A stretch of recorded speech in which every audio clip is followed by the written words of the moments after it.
Let me introduce you to the biggest loser in the entire fantasy world. His name is Rein, and he's a beast tamer. Now, before you imagine some cool guy commanding dragons and tigers, let me stop you right there. This dude got kicked out of the heroes party because they thought he was useless. And you know what? They weren't entirely wrong. The guy was basically the group's errand boy, not a real fighter. He was the kind of guy who would apologize for breathing too loud, a complete pushover. A nerd who probably smelled like old cheese in desperation. The story starts with Rein getting the boot from the hero Arios' party. He doesn't understand it at first. He thinks there's been a mistake. He's a good person, always did his best to help the group. But Arios, Agat the warrior, Leanne the mage of 1,000 spells, and Mina the healing mage, they don't see it that way. For them, a beast tamer was useless. His power was weak compared to theirs. They complained about having to defend him in fights, so they dumped him like a bad habit. After getting fired, Rein sits on a bench in the town square, feeling sorry for himself. He realizes they were never really his friends. While he's moping, a group of kids approaches him and asks him to do a beast tamer trick. He smiles weakly and makes a temporary pact with a bird flying overhead. The bird comes down and greets the kids, then flies away. The kids are a little disappointed, but they say he's way cooler than the heroes, who always have sour faces and only act nice around rich people. Rein starts to realize that maybe people didn't like him because they assumed he was arrogant like the heroes. The kids ask why he doesn't become an adventurer. He thinks maybe that's a good idea now, since he's broke, weaponless, and homeless. He goes to the Horizon Adventurers Guild, where he meets Natalie, a lovely receptionist. He asks her to explain what an adventurer really is, admitting he's never had much contact with him. She's happy to help because apparently most people skip the basics. She tells him about ranking up. He starts at F rank, the lowest. His first job, kill 10 goblins and collect 20 medicinal herbs. When she finds out his class is beast tamer, she gets worried and tells him to let her know if any job is too hard. He smiles and says he'll be fine. After killing the 10 goblins, he thinks even a beast tamer can fight F-rank monsters, but before he can move on to the next task, he hears a scream from the forest and runs toward it. He finds a girl sitting at the base of a tree while a giant killer tiger charges at her. He doesn't think twice and attacks the tiger with a dagger, which shatters on the beast's hide. He yells for the girl to run, but she goes behind the creature and takes it down with a single kick. Rein is stunned, not just by the kick, but by the girl herself. She's a supreme cat spirit, one of the rarest species, nearly extinct. She looks weak and almost faints, saying she's starving. He takes her somewhere to rest, gives her his food, and she devours it like she hasn't eaten in weeks. She says she was so hungry she was hearing her deceased ancestors calling her. She introduces herself as Kanade, a supreme cat spirit. He's curious. After that conversation, Kanade asks if he can tame her. She'd love to be his familiar and follow him on adventures. He's hesitant because he's never tamed a supreme species, but he thinks about her not just as a species, but as a person. He really wants to get to know her better, so he accepts the pact. To his surprise, it works perfectly. Now he has a supreme species by his side, and more importantly, a new friend who actually cares about him. Rein passes the test and gets accepted into the Horizon Adventurers Guild at F rank. He receives his adventurer card and his first payment, 50 copper coins. It's not much, so he's worried. He needs to work hard to rank up, and he needs a place to stay, but the money is barely enough. Still, he's happy and goes to tell his familiar. When she hears the news, she gets excited and jumps for joy.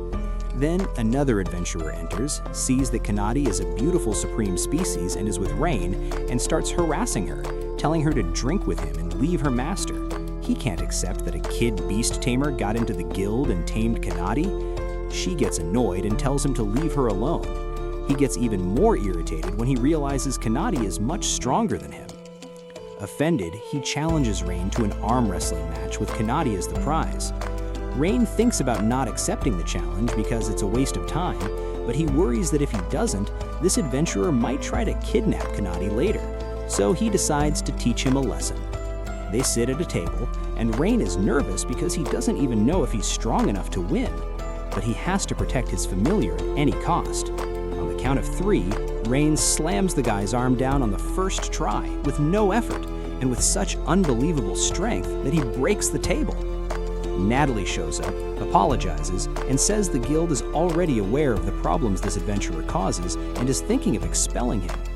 The guy on the floor is screaming in pain and insulting Rein, even trying to grab Natalie's skirt, but she throws the whole table on him and knocks him out.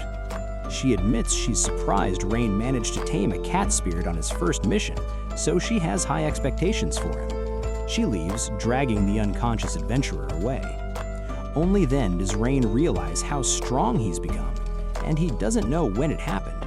Kanade explains that when someone tames a cat spirit, suddenly, Kanade hears a noise not far away, then a scream.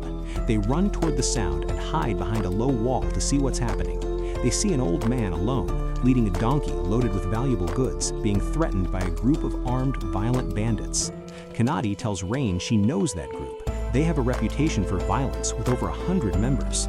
Their name is 𝐿𝒏𝒄𝒊𝒆. She thinks they should call for help instead of fighting them alone, but Rein says they don't have time and help might take too long. He wants to save that old man, and Kanade is proud of him. The plan? Rein goes straight into the middle of the group while Kanade protects the old man. They charge into the fight. While watching her master fight the bandit group alone and take them all down single-handedly, she admits she was insecure, afraid he wouldn't adapt to the cat spirit's power and would self-destruct. Is that even possible? She thinks she should have been at the front of this fight for safety, but then she realizes there's no reason to worry. Rein is handling his new powers very well. She's so impressed watching him fight that she ends up blushing. After he finishes off all the opponents, he comes back to her and she's visibly flustered and red-faced. He asks what's wrong. The cat spirit changes the subject by talking to the old man next to her. The old man thanks them for saving his life and explains he wasn't alone. He'd hired guards to protect him, but when they saw the group approaching, they abandoned him with the bandits. Now he's worried about retaliation from the 𝐿𝒏𝒄𝒊𝒆 when they find out their men were defeated. Rein thinks about what to do to prevent chaos. After a moment, he says the only way is to capture them all. Kanade and the old man can't believe what they're hearing. She follows him, asking if he's sure. Rein says he could run away, but innocent people would suffer, and he can't let that happen. They go to the 𝐿𝒏𝒄𝒊𝒆's hideout. Rein makes a pact with the poisonous bees in the area. His plan is to have all the bees sting the bandits, paralyzing them for 12 hours. He asks his familiar to go to town and get as much help as she can because he'll need backup. She's insecure again, thinking she's not being very useful as a familiar, and leaving him alone seems very dangerous. But he reassures her that if something happens while he's alone, he'll run away. Cut to the old merchant's guards, the ones who ran away from the 𝐿𝒏𝒄𝒊𝒆. After running as far as they could, they finally stop to argue about taking this job. That's when we see that the group is actually Leanne and Mina from the Heroes Party, plus a rookie beast tamer. Leanne is furious with the beast tamer because he was supposed to fight the bandits and distract them on the front lines while they cast spells from behind, but he was the first to run. She remembers that Rein. Meanwhile, Kanade returns with all the help she could gather, a group of adventurers. They start helping Rein carry the bandits out of the cave until they hear a rumble from deep inside. Tension rises when several uncontrollable lizard kings appear in front of them. One of the bandits laughs and says they've been training the animals exactly for this situation. He gives a command to one of the animals, which responds with a violent attack, hitting all the bandits near it. Rein instructs the adventurers to take the bandits outside and wait for him and Kanade. They obey, tense. Together, they fight the Lizard Kings as a team and take them all down. Rein has a feeling that if he had stayed in his old group, the Heroes Party, where he wasn't recognized and was treated as useless, he would never have known what he's capable of. But with Kanade by his side, he could do anything. When they leave the cave, all the waiting adventurers are overjoyed to see them alive and well. Rein starts gaining recognition for his strength and his cat spirit familiar. The episode ends with Rein thanking her and declaring in front of all the adventurers that with Kanade by his side, he can do anything. After they imprison the 𝐿𝒏𝒄𝒊𝒆 bandits, the Adventurers Guild considers his act an achievement. Rein ranks up from F to E, earning a considerable reward in coins. They buy new equipment and celebrate with a nice dinner. After that, they go to rent rooms. To their surprise, there's only one room available. Before Rein can say no, the landlady forcefully leads him to the room. Sharing a room wasn't in his plans. Kanade is a girl and they don't have that kind of intimacy, so he decides to camp outside. But she says she doesn't mind because she knows he won't do anything suspicious. He doesn't know if she's very kind or very naive. He tells her she should care because he's a man and they've only known each other a short time, and she can't blindly trust someone she just met. However, she explains she doesn't trust everyone, she trusts him specifically. Besides, they're companions, so she can't let him sleep outside. So he agrees to share the room. After he falls asleep, Kanade reflects that her master is truly a good person. Throughout her life, many people tried to tame her, always wanting something in return. But with him, it was different. He didn't tame her by force, he helped her for no reason. She promises to always stay by Rein's side. A week after they met, everything is peaceful. They complete adventure jobs without issues. Natalie calls them to inform them there's a troublemaker on Stride Bridge. When they get to the bridge, Kanade asks what kind of person the troublemaker could be. Rein doesn't know, because everyone he tried to talk to refused to tell him anything, so he needs to be very alert. Kanade calls him and points to the sky. To their surprise, a dragon is flying above them. The dragon descends onto the bridge and transforms into a beautiful girl, shocking them both. Rein asks if she's the guard dog everyone's talking about. She says she doesn't like the nickname, but yes, it's her. Her name is Tanya, a supreme dragonoid species. She's using the bridge to train. She challenges them to fight her, seeing that Rein is a top-tier adventurer and Kanade is a cat spirit, perfect opponents to improve her strength. Rein is reluctant because he doesn't want to fight a supreme species, but Kanade reminds him she's also a supreme species, so they go into combat. Tanya starts by attacking Rein, who can only defend himself, and she tells him he passed the test. Second time, she blows a blast of fire at Kanade, who can't dodge completely in time, and the tip of her tail gets hit. Kanade gets furious and charges at Tanya, kicking her in the head, but Tanya defends and punches back, and Kanade also defends. The two engage in an incredible hand-to-hand fight, fast and powerful. Rein decides to help Kanade and joins in. However, Tanya manages to grab both of them by their feet and toss them into the air. The beast tamer realizes that even with his increased strength, he can't fly. If Tanya attacks with another fire blast, they have no chance. She throws an even larger blast of fire at them and waits. When the smoke clears, Rein and Kanade are on the ground, unharmed, without any burns. A flashback shows that at the moment Tanya threw the fire, they kicked off each other's feet, going in opposite directions and escaping the attack. Tanya smiles and realizes they're not just anyone, they're the first to survive for so long. Rein realizes it's arrogant to think they can beat a dragonoid in hand-to-hand combat, so he decides to fight as a beast tamer. He asks Kanade to buy him at least 5 minutes with Tanya because he has a plan. The cat spirit charges at the dragon girl again, and Rein goes far away to concentrate. He remembers that while he was in the air, he felt a faint presence, and he locates it again. A small bird passes through the sky, and he asks it to call its friends. The bird obeys. He goes back to the two girls still fighting and tells Tanya she can stop. She asks if he's next to fight, but he says it's not him she'll fight, it's them.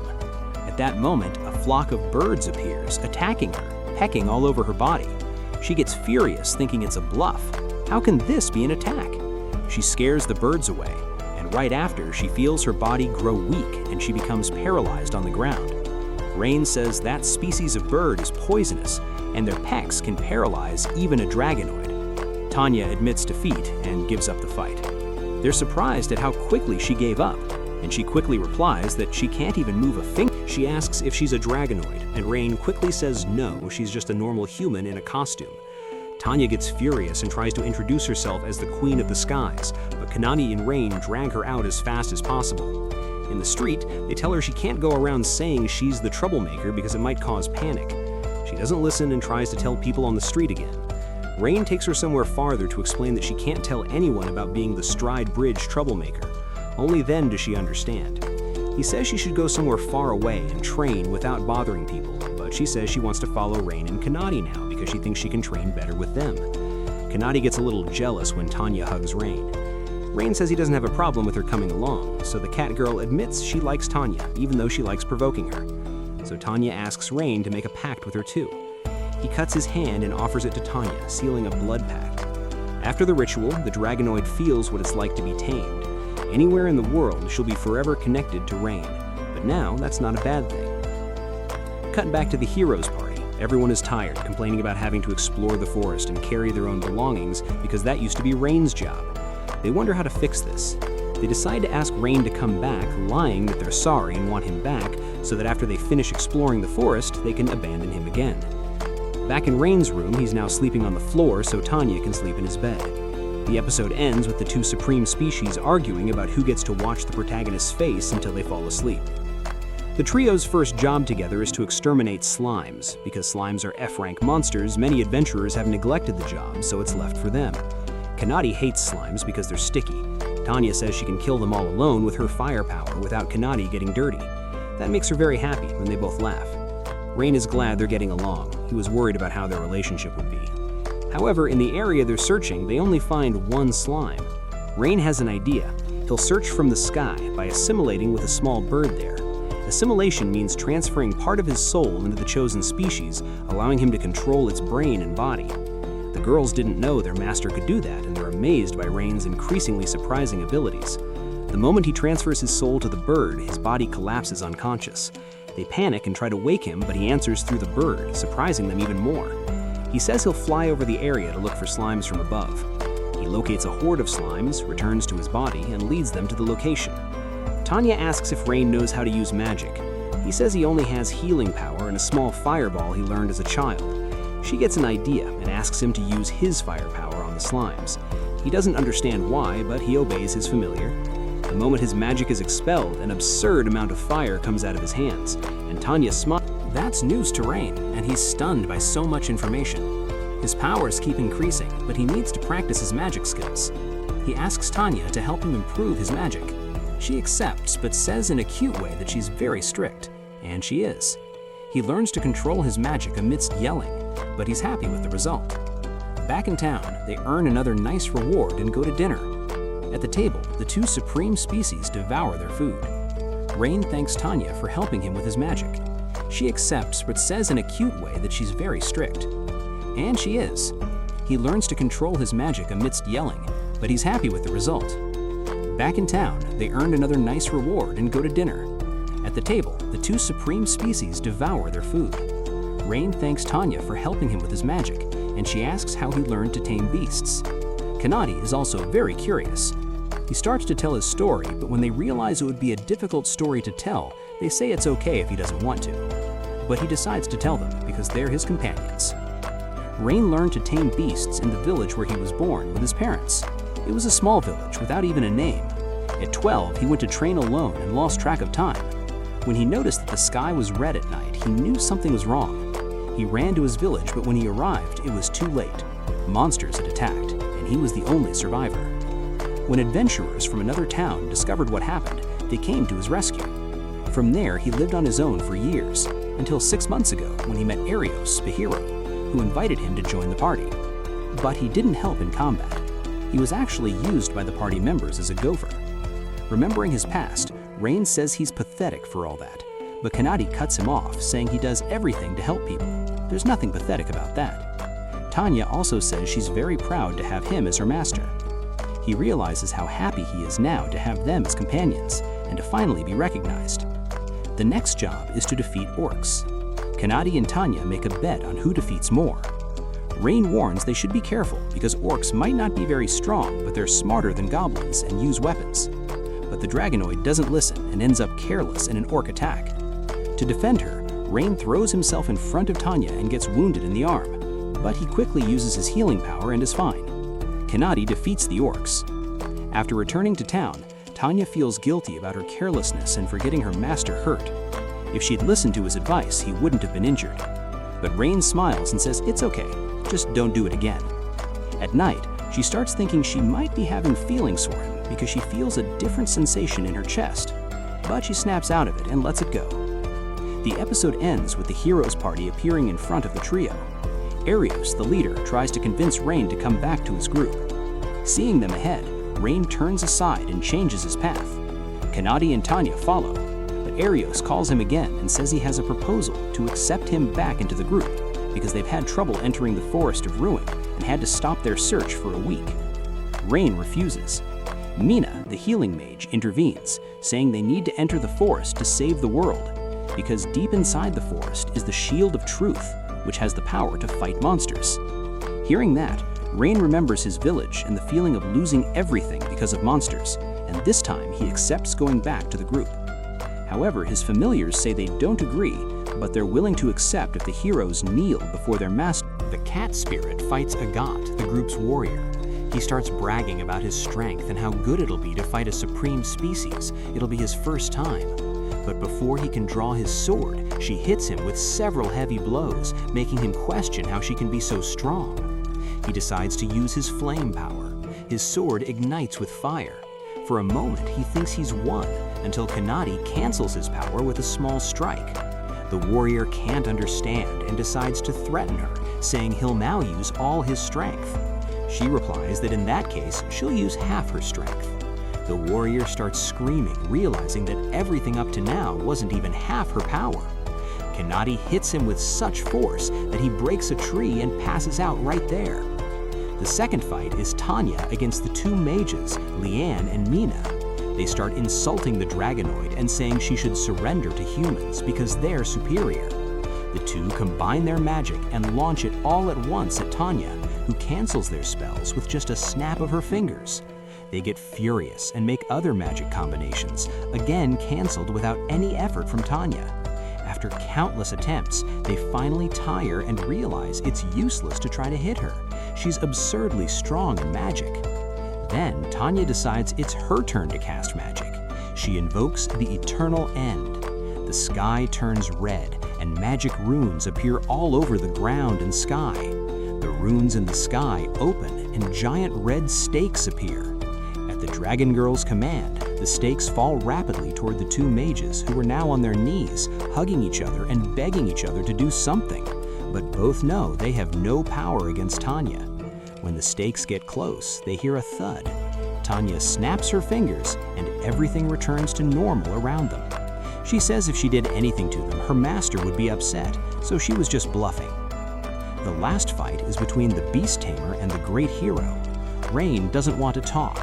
Arios just keeps insulting him and again can't finish his sentence before taking another punch.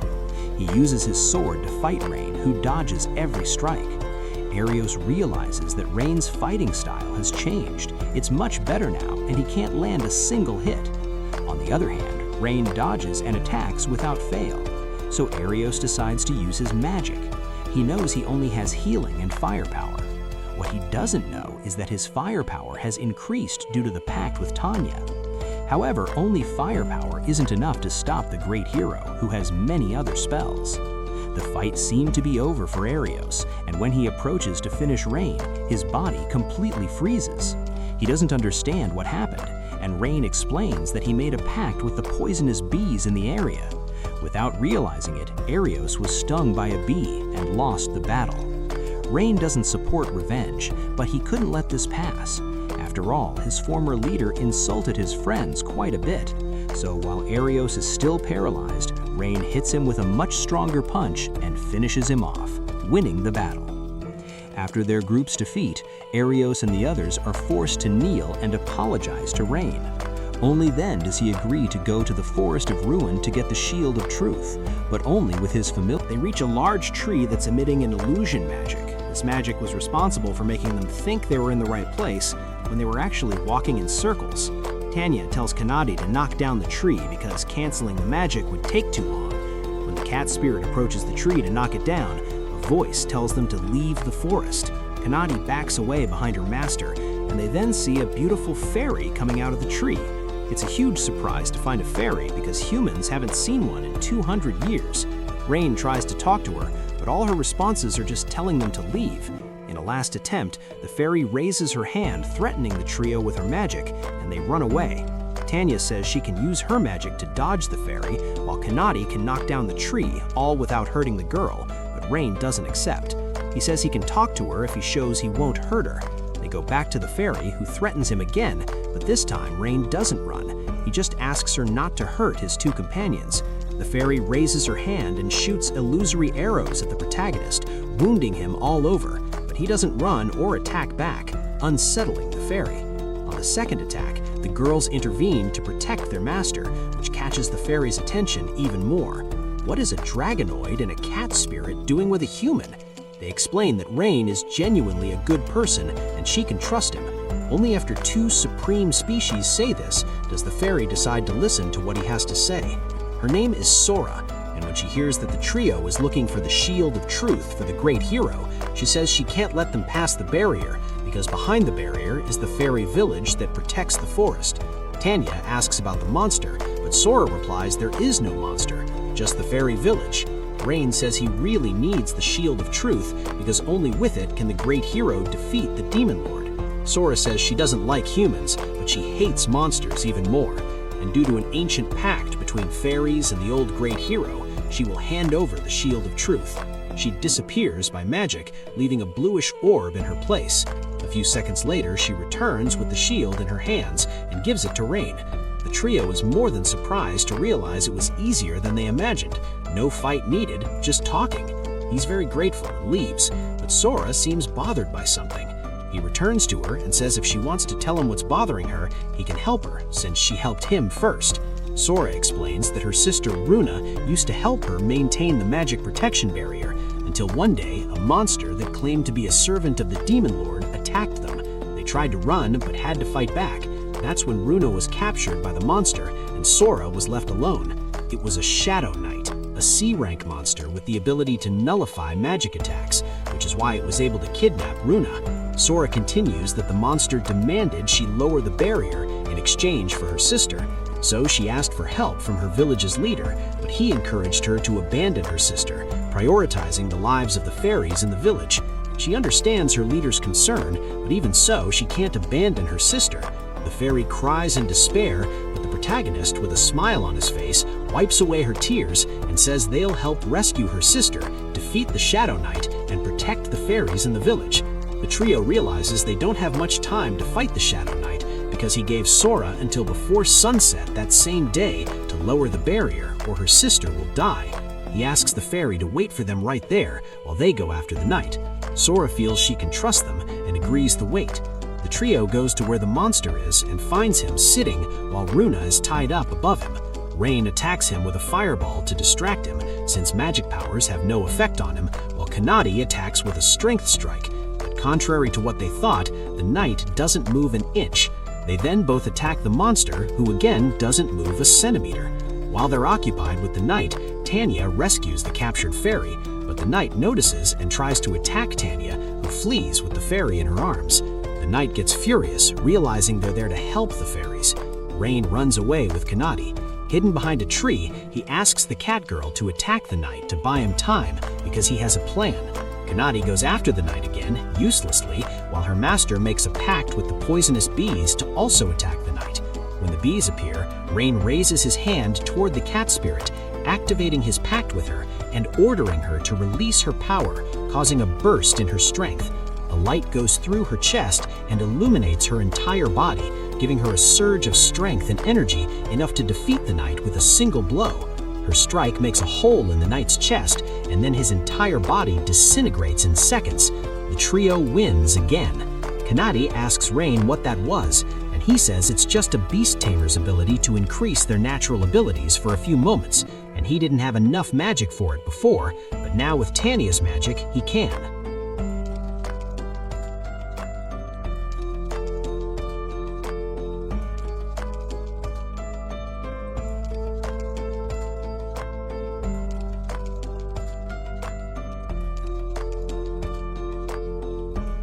At that moment, the Dragonoid enters with Runa in her arms, unconscious. Apparently, upon hearing Kanade's victory dance, Runa starts to wake up. When they meet, the sisters Sora and Runa are very happy and relieved to be together again and thank Rein and his companions for their help. They're very happy with the outcome and realize how different they are. Sora is the older sister, serious and protective, while Runa, the younger, is more laid back and likes to tease Sora. They ask to accompany the group on their adventure because after not receiving help from the fairies in their village, they no longer feel comfortable returning there. Rein and the girls accept the two fairies into the group, and they ask him to make a pact with them too. The magic structure for pacts between animals and supreme species is different from the structure needed for a pact with fairies. He's never made a pact with fairies. He feels a little insecure because he doesn't know if he'll succeed, but encouraged by the girls, he starts the pact. To his surprise, he also succeeds. However, he gets slightly dizzy after taming the two fairies. After finishing the task of obtaining the Shield of Truth, Rein hands it over to Arios. They can't believe he did it in just 2 days while they couldn't even penetrate the forest in a week. 𝐂𝐨𝐴 says the shield is fake, but Rein tells them to check for themselves. Mina then casts a verification spell and detects that the shield is real, leaving everyone in complete shock. After receiving his payment of 20 coins, Rein leaves, ending the deal with the group and distancing himself once and for all. But 𝐂𝐴𝐵, the warrior, asks if he wants to join the group again. Arios gets furious at 𝐂𝐵 for making that proposal without asking the group leader, going over his head. But 𝐂𝐴𝐴 and Mina confess it's a good idea. Rein gets very angry at 𝐂𝐵's audacity. After everything they did to him and his companions, it's obvious they haven't changed. He feels the anger rising again until Kanade appears and calls him to continue on their path, making his anger pass. He realizes that everything he wanted, he's already achieved with his new group, and he wouldn't trade them for anyone. The great hero doesn't forget the feeling he had when defeated by Rein. The pain, the humiliation, the hatred. Arios promises to eliminate the beast tamer with his own hands. Leaving the place, Sora asks if only the great hero can defeat the Demon Lord. Rein says yes. According to the legend of the great hero, when the Demon Lord dominated the human race, no one could fight him. Then a man with the will to fight went to the gods and made a pact with them to defeat the monster. With that, he received a part of the god's blood inside his own body, passed down from generation to generation. Arios is the great hero of this era because he has the same blood in his veins. But the girls say he's too weak to be the great hero and that he needs to train a lot to become strong enough to fight the Demon Lord. That's when they get an idea. Could Rein be the great hero? Because he's already stronger than normal humans and keeps improving. Maybe he could even fight the Demon Lord. But he hesitates to hear that, saying he doesn't have the capacity for it and can't decide whether to accept before thinking it through. The girls say it's fine if he wants more time to think, and that despite everything, they'll be by his side. With plenty of money in his pocket, Rein decides to go to the city to buy equipment, since with Sora and Runa in the group, he needs weapons to better manipulate his magic powers. They go to the best shop in the city, where they're greeted by a grumpy dwarf. When choosing a dagger, his preferred weapon, he notices something wrong with it. At that moment, a man enters the shop wanting the best weapon in the store. He pays a lot of money, and the dwarf hands him a beautiful large sword. Rein goes to the dwarf and asks if that really was the best weapon in the store. The dwarf gruffly asks what he means. Rein admits the weapon was a nice display piece, but it seems lacking something for combat, and the same goes for all the pieces in the shop. The dwarf grins insolently upon hearing that, and says those people don't truly care about weapons, they just buy them, and when a more attractive weapon comes along, they simply discard the old one like trash. That left artisans like him very offended, because for him, the weapons he makes are like children.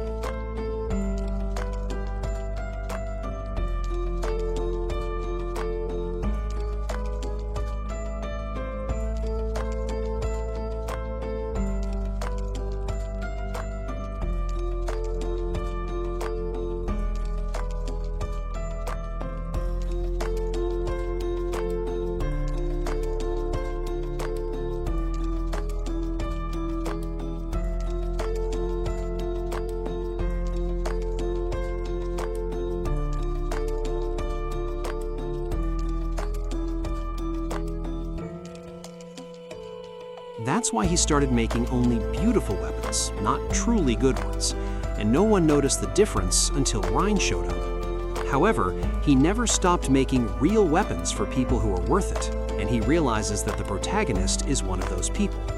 The bad part is, he's out of materials. He inherited a mithril mine from his family. The ore used to make top-tier weapons. A mithril sword can last for decades, even after many battles. He says he hasn't been able to find mithril in his own mind lately and doesn't know why. The group returns to the Adventurers Guild and sees it's packed with adventurers. The job board is full of offers for vacancies to join the great heroes group. Rein is sad, but soon gets over it. He already has a new adventure.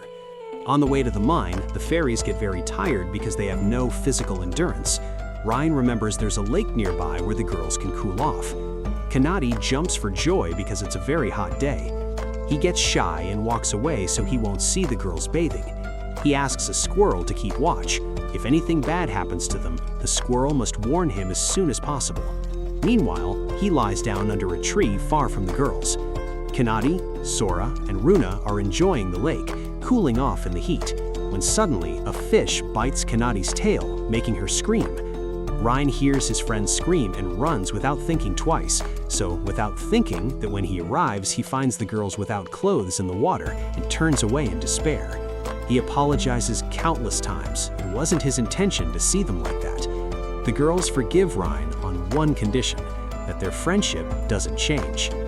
After that incident, they continue on their way to the mine. When they get there, they wait at the entrance to see if thieves were robbing the dwarf 𝐂𝐨𝐧𝐭𝐚𝐭𝐨. To confirm their suspicions, two men come out of the cave because they realize they were being watched. Rein says they should attack, but without going overboard.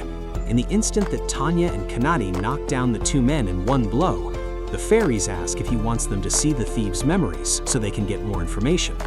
After casting their magic, the fairies say it's a group of 5 adventurers who were stealing from the mine.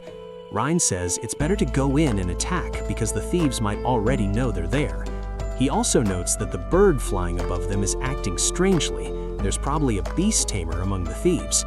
He and his group enter the mine and are greeted by a fireball launched by the thieves, which 𝐂𝐸 and Runa defend against without any problem. They're much more powerful than the opposing group's spellcasters. 2 adventurers shoot arrows at them. Then Tanya throws a fireball, destroying all the arrows, and Kanade comes right after, taking them all down in hand-to-hand combat. The band doesn't stand a chance against them, leaving only the beast tamer. Rein takes care of fighting him. He asks the enemy beast tamer why they're doing this if they're adventurers. He replies that when they found out 𝐂𝐴NTS made mediocre weapons, they decided to teach the old man a lesson by stealing all the mithril from his mine. Realizing he's at a disadvantage, the beast tamer calls on 𝐒behemoth, a very strong and hostile rank 8 monster. 𝐒behemoth charges at Rein, and he tells the girls to take the prisoners outside and wait for him there. They obey, but Kanade is worried. Inside the mine, the enemy beast tamer tells how he managed to tame 𝐒behemoth. Actually, he adopted it when it was still a cub and trained it. That's how he managed to tame it. The monster charges at Rein again, who defends himself and remembers his past when he was mistreated by the heroes party, and then the encouraging words from his friends. He has an idea and decides to take a risk, thinking that if his friends had so much confidence in him, he could also trust himself. When 𝐒behemoth gets close to Rein, the enemy beast tamer sees that the pact mark he made with the creature has disappeared from his hand.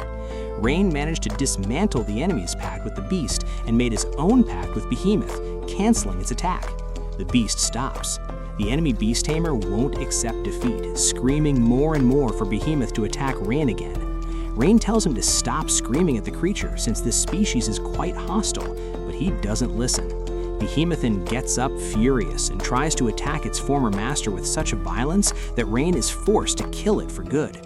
Seeing all this, Kanade is amazed at Rein for being able to dismantle another beast tamer's pact with his ever-improving skills, and she's sad about what happened to 𝐒behemoth, but Rein didn't kill it because he wanted to.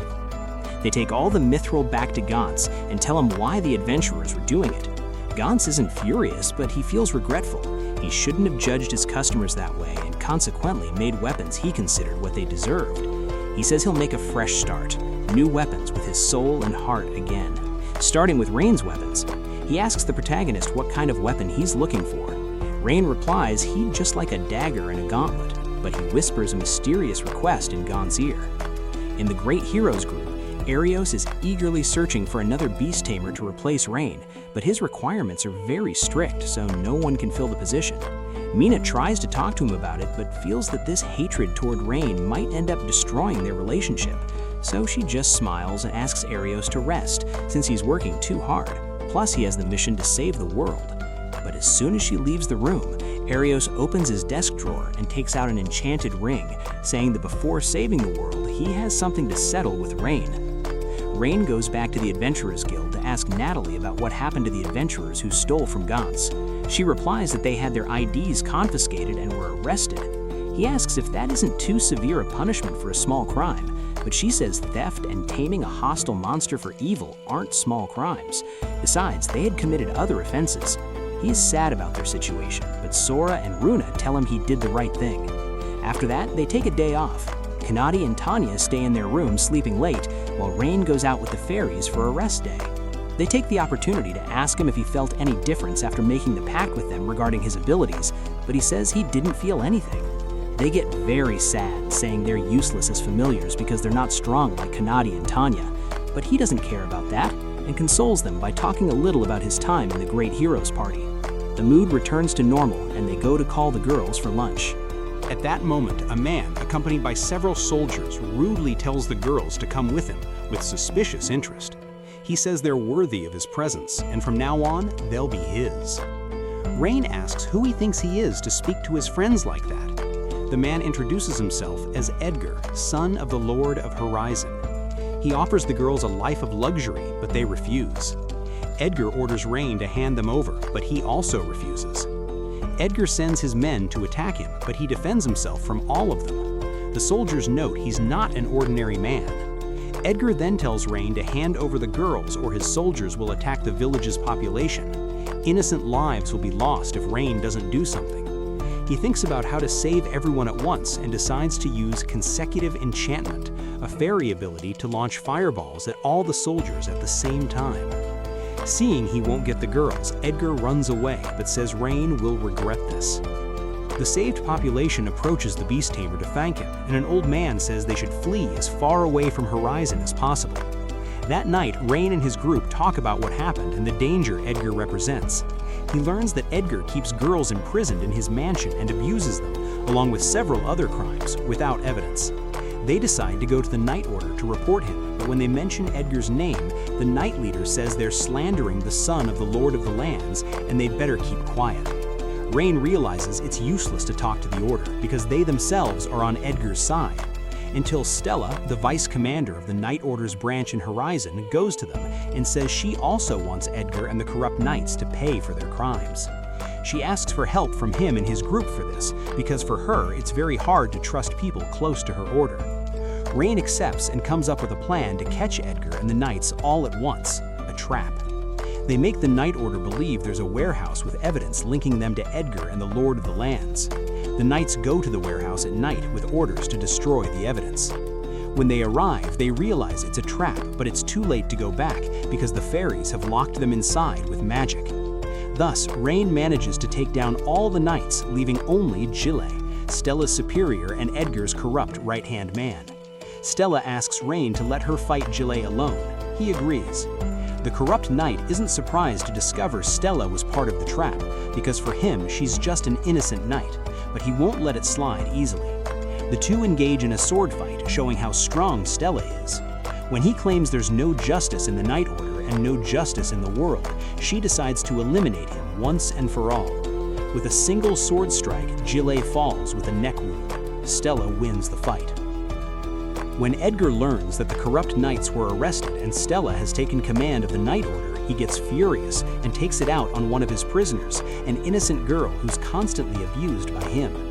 Arios appears at 𝐿𝒏𝒄𝒆's window as a mysterious figure wrapped in a black hooded cloak, claiming to be 𝐿𝒏𝒄𝒆's collaborator.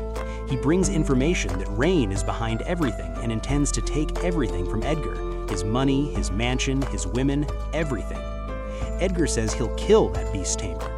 Arios gives him the enchanted ring, saying it contains the power of death directed at whoever it's aimed at and needs a lot of negative energy. 𝐿𝒏𝒄𝒆 smiles and decides to go after Rein. The beginning of the next episode features a brief story of the abused prisoner. In the previous episode, note that she's also a supreme species. She's lying on the floor of a dirty, dark cell, longing to be saved by someone. Following Rein's plan, Stella goes to the Lord of the Land's mansion with an inspection order, accompanied by Kanade and Tanya. The Lord's guards don't allow them in, but they insist on entering. The guards summon all the mansion's guards to fight them outside the gate, making room for Rein to enter with the fairies unnoticed. Runa casts an identification spell, looking for 𝐿𝒏𝒄𝒆's prisoners.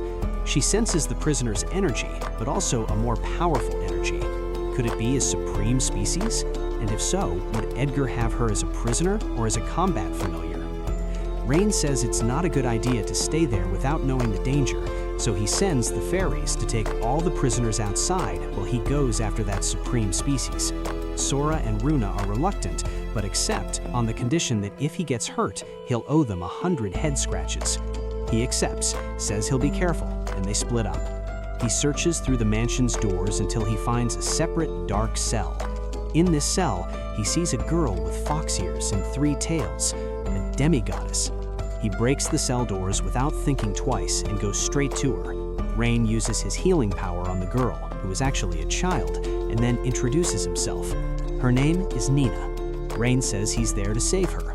Nina falls to the ground crying, saying she can't be saved because she's wearing an enchanted collar. He thinks the spell structure can't be that different from taming a supreme species. He tries to break the collar's spell, but his entire body goes into shock from the spell. Nina gets scared and asks him to stop, but he continues. After a lot of effort, the collar finally breaks, freeing Nina from slavery. Rein collapses in her arms and says he's run out of strength and can't do anything more. She thanks him and says she can't ask for anything else. After saving the prisoners, Sora and Runa go up to meet Stella and the girls to help them fight the guards.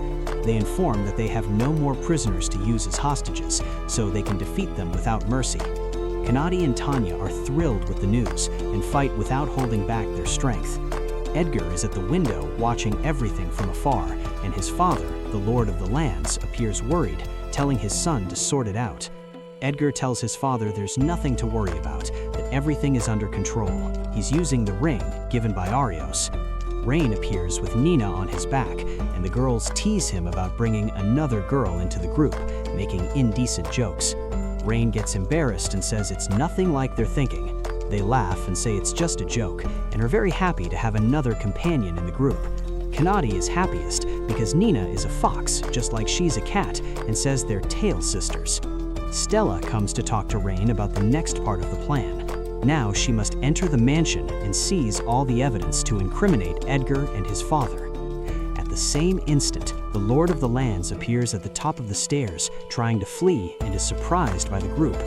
Rein attacks him with the gauntlet, and he falls down the stairs, passing out instantly. Seeing his father attacked, Edgar appears with the ring aimed directly at Rein, wishing his death. The ring casts a purple spell, and a Reaper appears, striking the protagonist in the chest with the scythe. Arios is on the rooftop waiting for the ring to be used. Knowing that Edgar finally used the ring, he believes he's beaten Rein, saying this time he can have a good night's sleep, and leaves. The Beast Tamer closes his eyes, thinking he's going to die. When he opens them, everyone is looking at him with expressions of despair and curiosity. Kanade asks what hit his chest. Everyone asks themselves the same question: why didn't he die? Runa has an idea and decides to cast a poison spell on Rein. All the girls panic, asking if Runa has gone mad, throwing poison at their own master, but nothing happens to him. Then Runa explains her thought. She always thought that by making a pact with 2 fairies at the same time, Rein had only gained 1 ability, which was unfair. But actually, he also gained status effect nullification. That's why nothing happened when the Reaper hit him. It was going to change Rein's status to death. Edgar can't understand why the protagonist gets everything he wants and is going to take everything he has. He hates that he couldn't kill him, and this bad feeling feeds the ring. However, he ends up losing control of himself, and a huge, uncontrollable energy comes out of the ring, attacking Edgar himself, who was wearing it. Rein believes it's not good to wait for something to happen, so he hits the huge smoke of energy with a very powerful fireball, causing great destruction in the mansion. And from there, the worst happens. They hear a voice coming from inside the smoke, thanking whoever set it free. Rein recognizes it from his destroyed village, the demon that killed his parents and everyone in his village. The demon says it intended to kill him without mercy, without pity, and without dignity, but it changes its mind upon discovering that there's a city nearby and simply decides to leave toward it. The girls think it fled, but he says it actually went to destroy the city and all the people.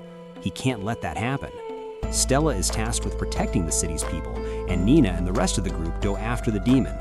The terrible monster is already in the city, attacking people when they catch up to it. It laughs that they're trying to challenge it to a fight. Rein and Kanade attack it physically, while Runa and Sora hit it with their powers, but nothing wounds it. It provokes Kanade, who charges somewhat carelessly and ends up seriously wounded. But Tanya defends her with her dragon breath, while Rein and the fairies heal Kanade. But this time Tanya is the one hurt, though she quickly recovers. The demon starts burning the city, provoking Rein more and more. Rein launches a multi-attack to distract it while the fairies cast a spell through its chest. that moment, Rein applies a multi-boost to Kanade and Tanya and orders them to finish the monster. They charge at it with their multiplied strength, but after the attack, it's still standing. Now it summons a legion of its helpers and heads towards the population. Tanya still tries to hit it once more, but its helpers prevent it from receiving any direct attack.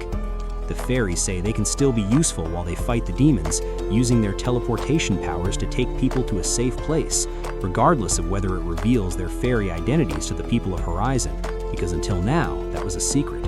Cut to the Great Heroes group. They're having a meeting about whether or not to fight this demon. Mina and Agate say they should fight, but Aereo says no because he must only fight the Demon Lord, not his servants. Liane agrees with him. He knew that by using the ring, Edgar would end up summoning this demon with his negative energy, and so if Rein didn't die from the Reaper, he wouldn't be able to resist this monster. Everything was part of his plan. Kanade and Tanya are fighting non-stop against the demon's endless horde. The fairies go to Stella to inform that they've received orders to use their teleportation powers to save the population of Horizon. The knight orders her men to gather the people. When the people arrive where the fairies are, they're surprised to see the two girls with the fairies, wondering if they should really trust them since fairies hate humans. The girls are very saddened by the people's reaction, until the hot dog vendor approaches them and asks if they really enjoyed his hot dog. They confirm and say it was the most wonderful food they've ever tasted. He smiles and tells the others there's no reason not to trust them. Little by little, people approach, remembering some situation in the city where the girls helped or did something good for them, showing that they did trust them. Tanya and Kanade start to fear because the horde isn't decreasing, and Stella's knights are already tired. At that instant, two of Tanya's apprentices appear saying they're there to help, and didn't come alone. They called all the adventurers of Horizon. Upon hearing the news that Rein needed help to face the demon, and that the adventurers would help him, Gantz, the blacksmith, offers his new weapons that he put his soul into forging. Natalie informs that the great hero won't help, but the adventurers don't care. They go full of energy and determination to defend their land. Nina sees that everyone is fighting in some way, even some tired and others with little strength, and she feels bad for always running away and not fighting. Tanya and Kanade try to plan a way for Rein to reach the monster and think that instant teleportation is a good option, but they can't do it and he can't do it alone. He could do it with someone small. Nina approaches him and says she wants to help, wants to fight alongside her friends. The girls look at each other and ask if she can teleport instantly. She says yes. Rein takes Nina on his back and approaches the demon. The monster, seeing two humans approaching from a distance, tries to hit them in every way, but the protagonist dodges all attacks, getting closer and closer. When they climb to the rooftops of the highest houses, Nina initiates the teleportation. They get closer and closer to the demon, who's surprised by their defensive reflexes, but according to him, they're getting closer for nothing. But as soon as Rein faces it head-on, he manages to take control of the monster's helpers, ordering them all to devour the demon. Defeated, the demon asks the name of the beast tamer who beat him, but our protagonist doesn't give his name. The population was saved by Rein and his group with the help of Stella and her knights and all the adventurers of Horizon. Rein makes a pact with Nina, consolidating her entry into the group, and all the girls are super excited. They go to the Adventurers Guild and are surprised to find Stella talking to Natalie. She explains that now the Knight Order and the Adventurers Guild are going to make an agreement to work together to keep Horizon protected. The receptionist tells Rein she needs to talk to him. The Adventurers Guild has raised Rein's rank to C. Before he could celebrate, he asks why C instead of D. Natalie said exposing the lords of the land's crimes and defeating an A-rank demon was a lot, so they decided to raise him 2 ranks. But he humbly says he didn't do anything alone. The girls say that's just how he is, very good and humble, and tell him to accept the truth that he's an amazing person.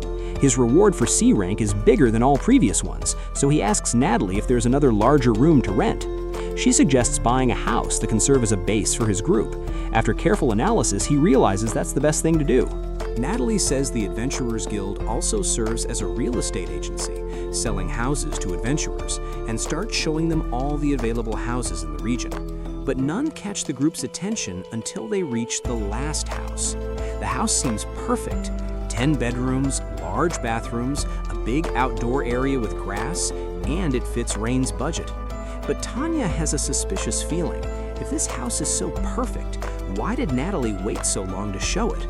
The agent confesses they have difficulty selling this house due to supernatural reasons. Kanade panics upon hearing that because she's very afraid of ghosts, but says that if the group is by her side, she's fine living in this house.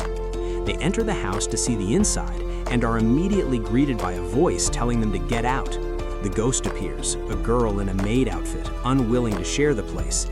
The fairies try to cast a spell on her, but she disappears and reappears as if nothing could reach her. Sora and Runa say she hides in the astral plane, so nothing can be done with magic. But Tanya, impatient, says they could even knock down the house. The ghost hears those words and starts screaming with all her strength for them to go away, and she takes advantage of Kanade being scared to frighten her.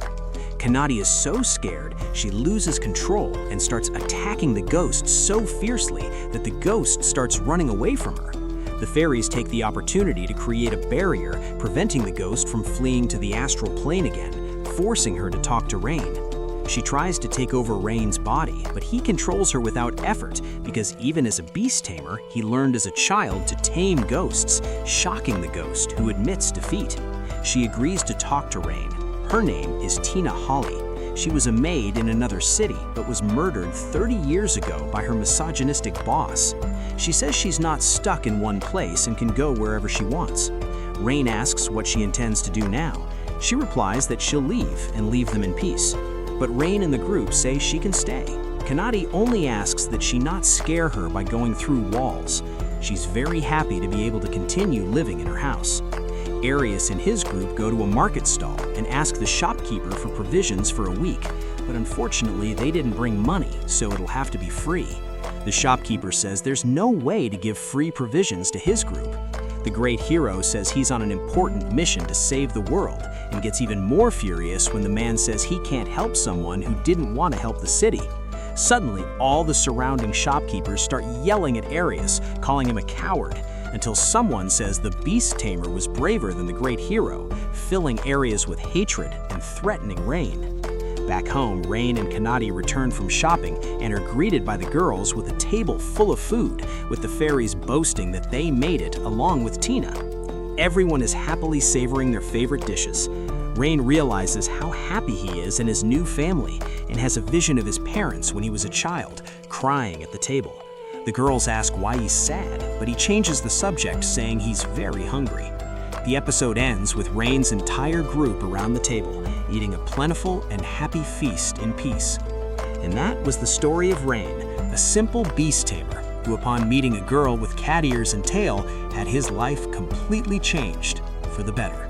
If you enjoyed this and want to see more recaps and continuations of this anime, smash that like button, subscribe to the channel, and hit the bell so you don't miss anything.